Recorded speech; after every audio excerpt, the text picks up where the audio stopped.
Բարև ձեզ արգել հետևորդներ, մենք շարունակում ենք կարևորագույն թեմաների քննարկումները պոլիտիկայի մեթերում, այսօր իմ հյուրն է Հայրենիք կուսակցության խորհրդի անդամ Արսեն Բաբայանը, բարև ձեզ պարոն Բաբայան, շնորհակալ եմ ինձ հյուրընկալելու համար։ Քաղաքական իրավիճակը թեժանում է գլխավոր շտաբի պետի եւ գլխավոր շտաբի հայտարարությունից հետո առավել եւս տպավորություն էր, որ նաեւ հենց ամսի 25-ի հայտարարության օրը, որ անդիմությանը մնացել է 1-2 քայլ խնդիրը լուծելու։ Ինչն է պատճառը, որ անդիմությունը չի շտապում կամ ռեսուրսներ չունի շտապելու։ Նախ եկեք արձանագրենք։ Ի վերջո նաև հանրավակների սկզբում նոյեմբերին նաև դուք ձեր անդիմադիր թևներ հայտարարում, որ ժամ առաջ պետք է ազատվենք այս իշխանությունից։ Արձանագրենք, որ ոչ թե գլխավոր շտաբը, այլ ամբողջ Հայաստանի Հանրապետության բանակը, զինված ուժերն ամբողջությամբ։ Ինչ եմ սա ասում, որտեղ բոլորովին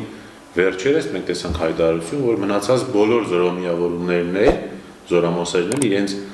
հրամանատարներով, իրենց անձնակազմով միացել են պաշտպանության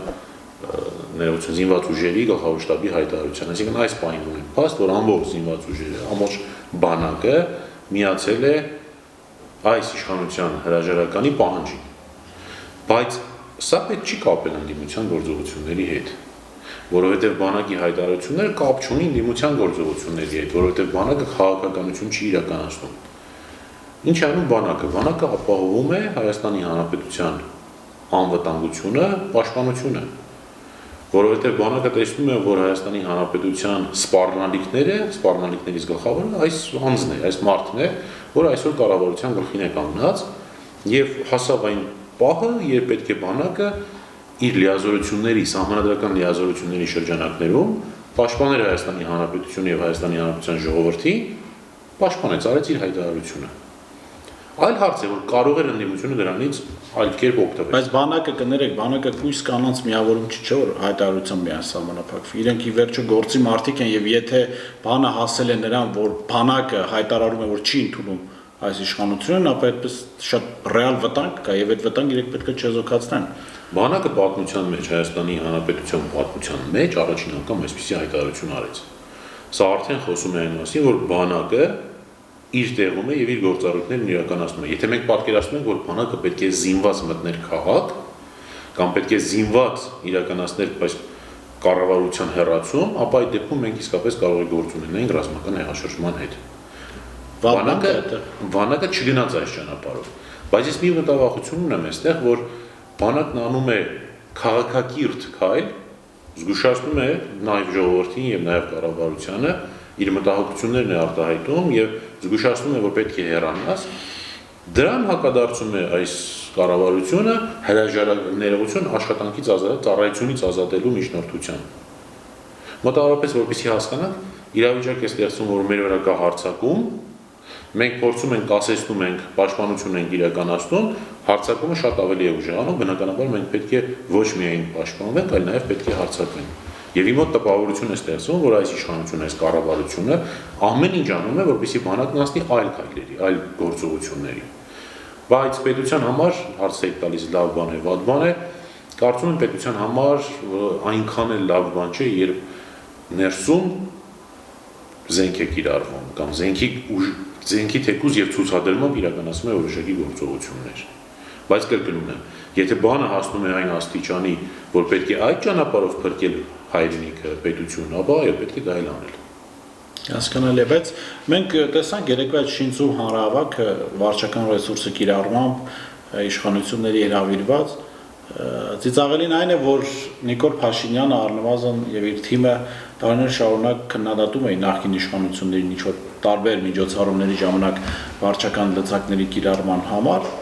բայց իրենք ամենաայլանդակ կերպով օգտագործեցին այդ լծակները։ Երեկվա հանրահավաքը ձեզ համար ինչի մասին էր իշխանությունների հրավիրած։ Երեկվա հանրահավաքը նախ ցույց տվեց այս իշխանության դեմքը, ցույց տվեց այս իշխանության իրական աջակցությունը։ Իսկ մենք ինչ տեսանք, որ ձեր նշած բիրտ վարչական ռեսուրսների բիրտ կիրառման ճանապարհով նրանք կարողացան ընդհանրապես ըստ իրենց գրպանային կազմակերպության, հասարակական հայտնի կազմակերպության կարողացան հավաքել ընդհանրապես 20,000 մարդ։ Եվ այդ 20,000 մարդուց ահագին մեծ զանգված, նա ոստիկանության աշխատողներն էին բացի այն որ ծառայություններ իրականացնում, նաև քաղաքացիական համազգեստով բազմաթիվ էին պետական ծառայողները, եւ հետեւաբար այդ հավաքված մարդկանցից երևի միայն 20%-ը հնարավոր ընտրությունների դեպքում իրենց ձայն տան։ Մի կողմից շատ լավ էր որ արեցին այդ հանրահավաքը, որտեղ մենք բոլորս իրենք էլ իրար հետ տեսանք իրականում ինչ վիճակ ունենք։ Պարբերաբար ասում են, չէ, ինչպես չափել վստահությունը, նրանք ասում են, թե ժողովուրդը չի պահանջում, ասում են, թե ձեզ մոտ քիչ են հավաքվում մարդիկ, տեսանք ձեր հավաքած մարդիկ։ Եվ սա վկայությունն է նաև էլի, որպես դրական իմաստով, հաստատումն էր այն մեր բոլոր պնդումներին, որ այս իշխանությունը, եթե ինքը անցկացնի ընտրություններ, ապա միանշանակ կեղծելու է այդ ընտրությունները, այդ ընտրություններում կիրառելու է վարչական ռեսուրս։ Բայց ինչպես չստացվեց այս հանրահավաքը, հույս ունեմ նաև չի ստացվելու իրենց կեղծիքներով ընտրություն։ Կարող ենք արձանագրել, որ երեկվա հանրահավաքով Փաշինյանը եւս միացավ իր հրաժարականը պահանջողներին, ցույց տալով, որ ինքը վստահություն չունի։ Կարող ենք համարել, որ երեք Փաշինյանը փորձ արեց ինչ-որ բան այսպես պոկելու, բայց երևի թե իսկապես այո, ինքն էլ հասկացավ, ինքն էլ վերջնականապես համոզվեց, որ իրեն խաբել են։ Հիշում եք, չէ, ասեց Իսկանդերը լավ ճիշտ չէին զեկուցել։ Ինչի արեց հանրահավաք, ենթադրում են, որ իրեն ինչ-որ մեկը ճիշտ չէր զեկուցել, ասել էր գիտես Շևջան, քեզ շատ են սիրում։ Շատ դու աջակցություն ունես։ Երեք, թեև ասեմ, երեք մի լուսանկար տարածվեց, որ այսօր պարզվեց կեղծել են։ Ես չեմ բացառում, որ այդ մարդուն հենց այդ կեղծիքներով էլ կերակրում են։ Որովհետև նրանք, ովքեր որ պատասխանատու են այս ամեն ինչի համար, նրանք կորցնելու շատ բան ունեն։ Նրանք եկել են ոչինչից դարձել են իշխանություն, եւ հաջորդ քայլը, եթե չունեն իշխանություն, դառնալու են ոչինչ։ Նրանք իրենց այդ իշխանությունը պահելու համար չեն բացառում, որ անընդհատ կեղծիքներով ստերով են կերակրում։ Գիտեք ինչ, եթե տեսնում եք կողքի օրինակ, չգիտեմ, պատգամավոր Ալեն Սիմոնյանը, որ այս մարդը բոլորին խաբում է 44 օր շարունակ պատերազմի ընթացքում բոլորին խաբեց իր անձնական շահերից ելնելով, այդ նա էլ իր անձնական շահերից ելնելով կխաբի։ Այդ նույն նկարները կկեղծեն, կտանեն կտանք, ասեն տես Շևջան, այսքան մարդ է եկել քո հանրահավաքին։ Ինքն հիմար կհավատա դրան։ Գիտեք, ձեր համար ցավալի չէ, որ Ալեն Սիմոնյանը ռուսական պետական հեռուստաընկերության եթերում ելույթ ունեցավ ինչպես վատ սովորող երկրորդ դասարանի աշակերտը։ Իսկ դրանում ինչ կա զարմանալի։ Չէ, բայց նա մեր պետության անունից էր խոսում։ Տեսեք, երբ որ մեր պետությունը ներկայացնում են Նիկոլ Փաշինյանը, դրանից ավելի ցավալի բան գոյություն չունի։ Երբ որ Նիկոլ Փաշինյանը միջազգային հեռուստաընկերություններում հիմար հարցազրույցներ է տալիս, հիմար մտքեր է արտահայտում, դրանից հետո էլ ով էլ ինչ ասի, արդեն այդ աշխանի ցավալի չի կարող լինել։ Տեսակ երևի թե իմաստել չունի քննադատել։ Բավական ձեր կուսակցության դեմ իշխանությունները կենաց մահու պայքար են մղում, ընդ որում տպավորություն է, որ եթե նրանք այդպիսի պայքար մղեին ադրբեջանցիների դեմ, վստահաբար շատ ավելի շահեկան դիրքերում կլինեին։ Որս գեներալ Արթուր Վանեցյանը հայտարարեց, որ իրենց ձեր իշխանության գալու դեպքում գերիների վերադարձի հարցը շատ արագ կարելի է լուծել։ Սա իշխանությունները փորձեցին օգտագործել, ասելով, որ եթե լծակներ ունեք, ապա ինչու չեք վերադարձնում, փորձում եք առևտրի առարկա դարձնել։ Խնդրեմ, Վանեցյանը հենց այդ նույն հարցազրույցի ժամանակ, որտեղ որ այդ հայտարարությունը եւ խոստումը տվեց, այնտեղ էլ հստակ ասում է, այո, իշխանության գալու դեպքում։ Ինչու իշխանության գալու դեպքում, որովհետեւ գերիների վերադարձը դա միջպետական հարաբերություն է։ Չի կարող որևէ մեկը բացի պետության ներկայացնողից գնալ եւ փորձել գերիների վերադարձնել։ Այո, դա կապեր ունենալու նաեւ շնորհիվ է, որ պետք է լուծվի այդ հարցը։ Միաժամանակ դա աշխատանքային փորձ, գիտելիքներ, տարբեր հմտություններ ունենալու շնորհիվ է, որ լուծվի այդ հարցը։ Բայց այս ամենը ունենալով, եթե դու փորձես որևէ պետության հետ, քո կապերով, նաեւ թշնամի պետության հետ քննարկել որևէ հարց, առնվազն հարց կառաջանա դու ով ես։ Ինչ լիազորություն ունես մինչ պետական հարաբերությունների մեջ մտնելու։ Եվ սա շատ պարզ պրիմիտիվ բան է։ Այո, իշխանությունը փորձում է հանրության մոտ հիմա թողնել այնպիսի տպավորություն, թե պարոն Վանեցյանը կարող է հարցը լուծել, բայց չի լուծում, սպասում է գա իշխանության նոր այդ հարցը լուծի կամ ուզում է իշխանություն որ այդ հարցը լուծի։ Ոչ, իրականում շատ պարզ է ամեն ինչ։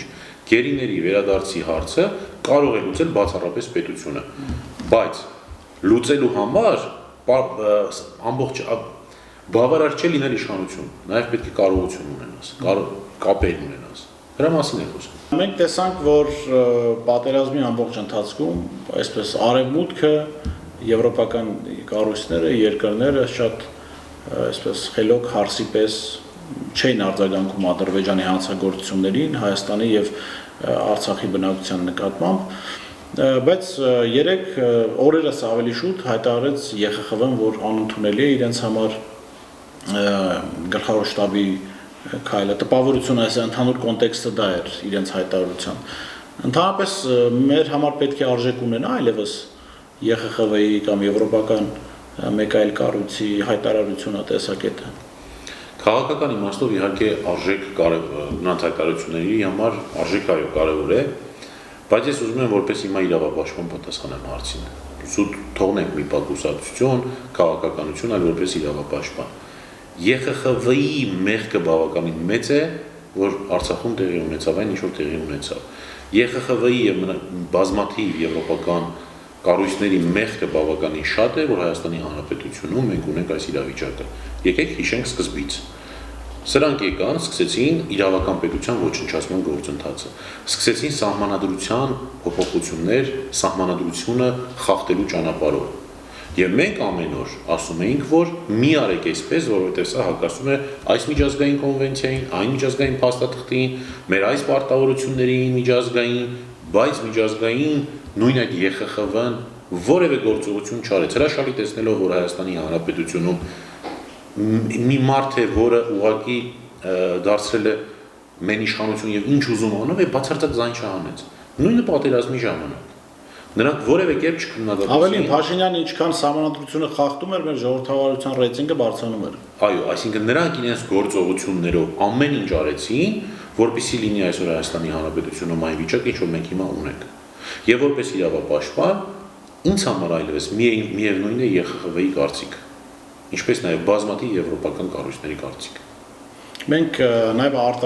դառնալով ձեր քաղաքական նաև տեսակետին, մենք մեր արտաքին քաղաքականությունը վերանայելու անհրաժեշտություն կունենանք ապագայում թե ոչ։ Մեր արտաքին քաղաքականությունն այնպես է այլանդակել այս իշխանությունը, որ զրոյից պետք է հավաքենք։ Սկսած մեր դարավոր բարեկամների հետ հարաբերությունները փչացնելուց, մինչև մեր ամենամոտ հարևանի հետ հարաբերությունները փչացնելուց, Վրաստանի,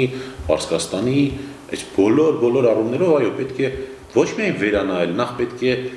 ինչ-որ կերպ վերակենդանացնել մեր հարաբերությունները միջազգային, որից հետո այո, որոշակի վերանայումներ պետք է արվեն, որովհետև մենք այս ընթացքում որոշակի ազդակներ ստացանք օրինակ Վրաստանից, եթե հիշում եք զենքերի տեղափոխման հետ կապված խնդիրներ կային, այդտեղ մեծ աջակցություն ստացանք նաև Իրանից, բայց այս ամեն ինչը այս իշխանության գլխին կանգնած անձի ապաշնորհության հետևանք էր։ Բայց Վրաստանի մասով ես այդքան էլ ձեր հետ չեմ համաձայնվում, որովհետև դուք հիշում եք, որ Վրաստանի հետ հարաբերությունները կարծեք իրենց կողմից,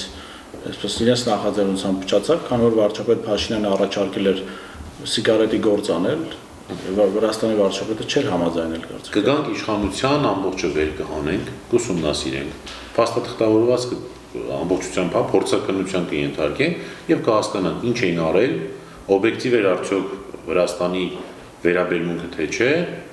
եւ դրանից հետո կանենք հետեւություններ, բայց որ արտաքին քաղաքականության մեջ լուրջ անելիքներ կան եւ ոչ միայն արտաքին քաղաքականության մեջ, ընդհանրապես ամբողջ պետական համակարգում կա լուրջ անելիք, պետք է վերակենդանացնել պետական համակարգը։ Խոսքս գիտեք նաեւ ինչին է վերաբերում, պարոն Բաբյան, արդյոք մենք պետք է չդադարենք ձգտել դեպի Եվրոպա, չգիտեմ, եվրոպական արժեքներ այդքան ֆետիշացնենք, երբ որ իրանք իրականում հենց իրենք ոտնահարեցին իրենց արժեքները։ Այդ մարդու իրավունքները ասվածը, չգիտեմ, ժողովրդերի նկատմամբ այդ ցեղասպան գործողությունների դատապարտումը, ի վերջո մենք տեսանք, որ այդ ամեն ինչը ոչինչ է, երբ որ կան իրենց շահերը։ Հստակ է, որ մենք պետք է գնանք ժամանակակից զարգացման բոլոր ճանապարհներով, զուգահեռ չմոռանալով մեր ավանդականը, մեր ազգայինը։ Երբեք ու երբեք զարգացման որևէ ճանապարհին չի կարող երկրորդ պլան մղվել մեր ավանդականը, մեր ազգայինը։ Որովհետև եթե ավանդականն ու ազգայինը չի կարող համատեղվել զարգացման հետ, եվրոպական տարբեր արժեքների, ապա պետք է դրանից խուսափենք, բայց չեն կարող եւ չպետք է հրաժարվենք զարգացման, միջազգային այդ մեր ճանապարհներից։ Դառնալով մեր նորից ներքաղաքական օրակարգին, մենք այս պահին ինչ իրավիճակ ունենք։ Փաշինյանը չի ուզում հեռանալ կամ առնվազն ուզում է, բայց շանս չի տենում հեռանալ այն ծրագրի շրջանակում, որով ինքը եկել է, պետք է ինչ-որ քայլեր դեռևս անի։ Ընդդիմությունը գնահատելով իրավիճակը չի գնում սրման, Այսինքն հասկանալով իմ գոնե գնահատմամբ հասկանալով որ Փաշինյանի եւ իր պատվիրատուների նպատակը բախումների տանելն է ներքին խժդժություններ առաջացնել է ընդդիմությունը իրեն ավելի զուսպ է դրսևորում բայց այդ զսպությունը իշխանությանը տրտում է ավելի այլանդակ գործելակերպի մենք ինչպեսի ապագա եւ ինչ հանգուցալուծում ենք ունենալու Ինչ է ուզում Փաշինյանը բացարձակ ոչ մեկին այլևս չի հետաքրքրում չի ուզում գնա իր ուզերում ոչ մեկ չի նայում Նա գնալու է, նա հեռացվելու է ժողովրդի կողմից։ Ինչ է անում հիմա անդիմությունը, անում է հնարավորը, որպեսզի ամբողջ process-ը տեղի ունենա համանդրական ընթացակարգերին համապատասխան։ Ինչ կարվի հետագայում ես չեմ ուզի ուղղակի առաջ անցնել, հաշվի առնելով նաև որ Հայաստանի Հանրապետությունում դեպքերը զարգանում են ժամ-առ-ժամ։ Եվ աննախատեսելի, անկանխատեսելի, աննախադեպ ձևերով։ Քիչ առաջ օրինակ խոսում էի, որ եթե այս ճանապարհով է շարժվելու, նա դրդում է բանակին անել այնպիսի գործողություններ, որին մենք հիմա օրինակ դեմ ենք։ Բայց նորից եմ հիշեցնում, որ բանը հասավ դրան, դեմ լինենք թե չլինենք, հայրենիքի փրկության հարցը լինելու։ Այնուամենայնիվ, հայրենիքի փրկության շարժումն անելու ամեն բան հնարավորինս պահպանելով սահմանադրությունը եւ հնարավորինս չվախենալով հայրենիքի փրկության համար դիմել ամենակոշտ մեթոդներին։ Բայց դա պետք է արդարացված լինի։ Իսկ հայրենիքի փրկության համար ցանկացած մեթոդ արդարացված է։ Իսկ ժամկետների մասով դուք որևէ պատկերացում չունեք, ինչքան ռեսուրս ունի Փաշինյանը մնալու։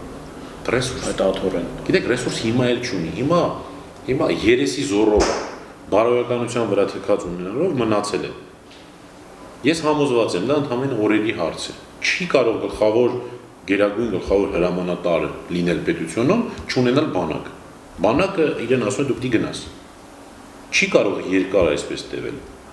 Եթե նույնիսկ ինչ-որ չափով երկարել տևի այս գործընթացը, մենք ունենալու ենք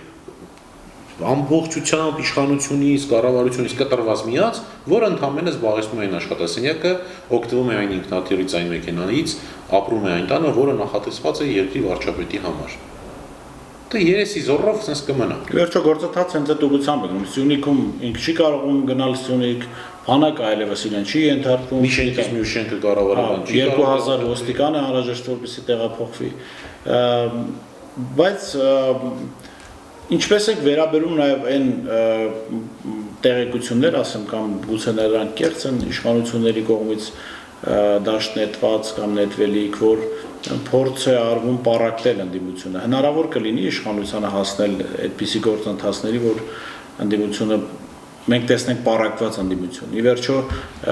բոլորը գաղափարական բան չկա, չէ՞։ Դուք տարբեր գաղափարներ կրող ուժեր եք, գուցե նաև տարբեր ամբիցիաներ ունեք։ Գաղափարական ամենակարևոր բանը կա, դա հայրենիքն է, հայրենիքի փրկությունը, որի շուրջ հավաքվել են բոլոր քաղաքական ուժերը, հասարակական կազմակերպությունները եւ առանձին անհատներ։ Երկրորդ գործողությունում արդեն քաղաքական հարցեր քննարկելիս, մասնավորապես ընտրությունների մասնակցելիս, այո, քաղաքական գաղափարները, երկրի կառավարման շուրջ պատկերացումները կարող են բախումներ ունենալ։ Բախումներ պետք չի հասկանալ ուժային։ Քաղաքական մտքերի բախումներ կարող են լինել։ Եվ դա է պատճառը, որ մենք անդադար ասում ենք, որ այս միությունը, այս շարժումը դա քաղաքական միություն չէ, քաղաքական դաշինք չէ։ Մենք չենք պատրաստվում այս միությունով, այս դաշինքով գնալ քաղաքական ընտրությունների։ Ընտրությունների ժամանակ կամ են կուսակցություն, կամ ինքնուրույն կգնա, կամ ինքը կորոշի եղածներից կամ այդ շարժումից դուրս ում հետ ինչ հարաբերություններ, ինչ դաշինքներով գնա մասնակցելու։ Սա բացառապես հայրենիքի փրկության համար մղվող պայքար է։ Սա ոչ միայն քաղաքական պայքար է, սա շատ ավելին է, քան ուղղակի քաղաքական պայքարը։ Առաջին հերթին պետք է հրաժարվել, հեռացնել այս դավաճաններին, թուրքական իշխանության ներկայացուցիչներին, կարգի բերել դաշտը եւ անցնել նորմալ ընտրությունների։ Այդ նորմալ ընտրությունների ժամանակ, երբ որ չենք ունենա հասարակական պառակտում, կունենանք քիչ թե շատ լավ մթնոլորտ երկրում, այդ ժամանակ իրականացվի սովորական ընտրություններ։ Շնորհակալ եմ, պարոն Բաբայան, մեզ գալու համար։ Իսկ ես հիշեցնեմ, որ զրուցում էի հայրենիք կուսակցության խորհրդի անդամ Արսեն Բաբայանի հետ։ Ստեսություն, կհանդիպենք։